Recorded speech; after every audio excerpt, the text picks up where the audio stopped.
Hello everyone and welcome to my YouTube channel. आज मैं आपको ऐसे 5 तरीके बताऊंगी जिससे आप अपना सिलेबस तुरंत खत्म कर सकते हैं।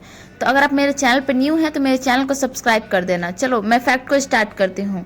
सबसे पहला तरीका है कि अगर आप 30 से 40 मिनट की कंटिन्यूअस स्टडी कर रहे हैं तो अगर आप उसके बीच में 10 मिनट का ब्रेक ले लेते हैं तो उससे हमें नई चीज़ें तुरंत याद हो जाती हैं। दूसरा तरीका, किसी टॉपिक को ऐसे पढ़ें जैसे कि आप किसी को पढ़ा रहे हैं या फिर किसी को समझा रहे हैं।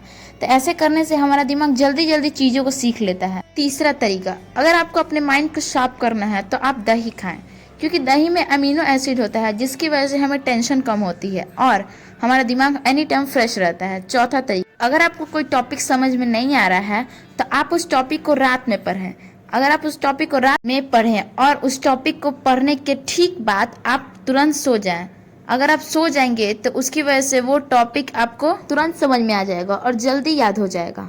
पांचवा और आखिरी तरीका, अगर आप जल्दी जल्दी किसी टॉपिक को याद करना चाहते हैं, मतलब उस टॉपिक को समझना चाहते हैं, तो आप सबसे पहले उस टॉपिक का पहला पैराग्राफ पढ़ लें और उसके बाद उस टॉपिक का सबसे आखिरी वाला पैराग्राफ पढ़ें और उसके बाद आप उस टॉपिक का बीच वाला पैराग्राफ करें। ऐसे करने से आपको उस टॉपिक का कॉन्सेप्ट और उस टॉपिक में क्या कह रहा है उस टॉपिक का एक आइडिया हो जाएगा, जिसकी वजह से आपको वो टॉपिक अच्छे से समझ में आ जाएगा। ये जो 5 तरीके मैंने बताए हैं, ये 5 तरीकों को आप लोग फॉलो करके ज़रूर देखना और कमेंट में बताना कि ये तरीके आपको कैसे लगे। अगर ये तरीका आपको थोड़ा भी हेल्पफुल हुआ हो तो प्लीज़ इस वीडियो को लाइक कर देना